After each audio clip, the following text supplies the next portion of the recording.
Hello everyone, this is Jerry, and I'm doing the first political video in quite some time because I'm getting really sick of the PC garbage that's being shoved down our throats.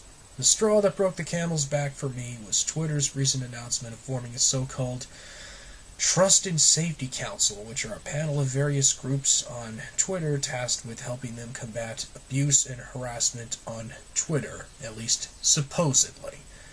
Which doesn't sound that bad on paper until you consider exactly who and what these various groups tasked with this are.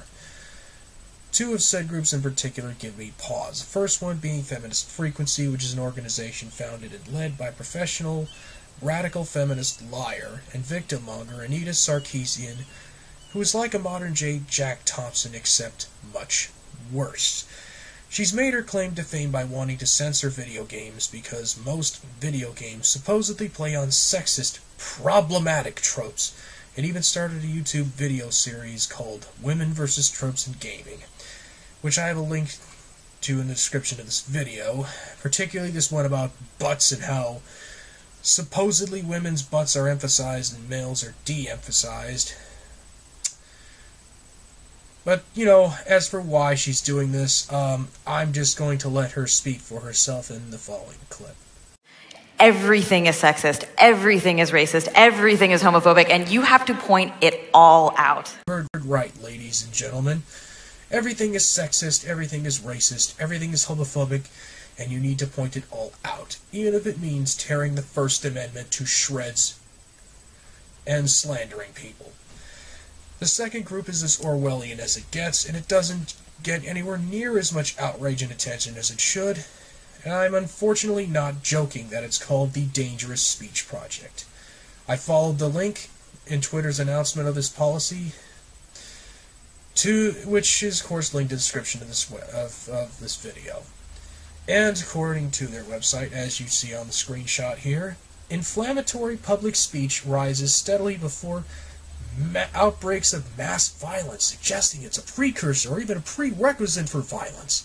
In many cases, a few influential figures turn their own people against another group, using speech that has a special capacity to inspire violence. So, you can read the rest of it, but, you know, on the screen, but but as you can see, they don't even really define what dangerous speech is, or anything like that. It's just, I mean, so Twitter has decided to not only ally with radical feminists and social justice warriors, but is even allied with an organization that is hostile to so-called dangerous speech. And like I said, said group's definition of said dangerous speech being rather broad and vague. Of course, it's not surprising considering the countless examples of social justice warriors basically shitting all over the First Amendment, such as this one case in Canada where this woman tried to get this man brought up on harassment charges for disagreeing with her on the internet. Well, thankfully this attempt failed, yet the fact is that it went anywhere near as close to it did is rather disturbing to me. Activist Mark Dice actually made a fake petition banning the First Amendment a while back to see if anyone would cite it, and apparently a lot of idiots did. Obviously, in these tough times, if you're disagreeing with President Obama, you're obviously a racist of some kind. So we're going to repeal their First Amendment. In these tough times, they don't really have that right, I don't think. This will repeal the First Amendment so that those right-wingers can't say hateful things about Obama. Yeah. I'm tired of these people having the right to say what they want to say.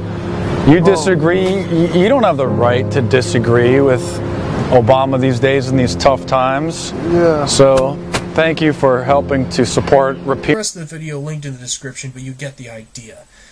And those are the kind of people that Twitter is pandering to. Because of that, a lot of people are leaving Twitter, and Twitter's stock is going down the toilet. But I decided to take a different approach. Before this, I had no interest whatsoever in Twitter. But I've now decided to set one up as my personal fuck you to the social justice warriors and to Twitter itself. And it's of course linked in the description of this video. The reason I'm doing this is because SJWs have not only become a cancer on the internet, but have indeed become a cancer on society as a whole as well, and the only way to stop them is to expose their BS and not give in to their bullying. You don't win against bullies by rolling over and giving them what they want. You do it by confronting them and refusing to back down. For that reason, you can expect to see plenty more videos from me exposing them and other cultural authoritarians in the near future. So until next time, see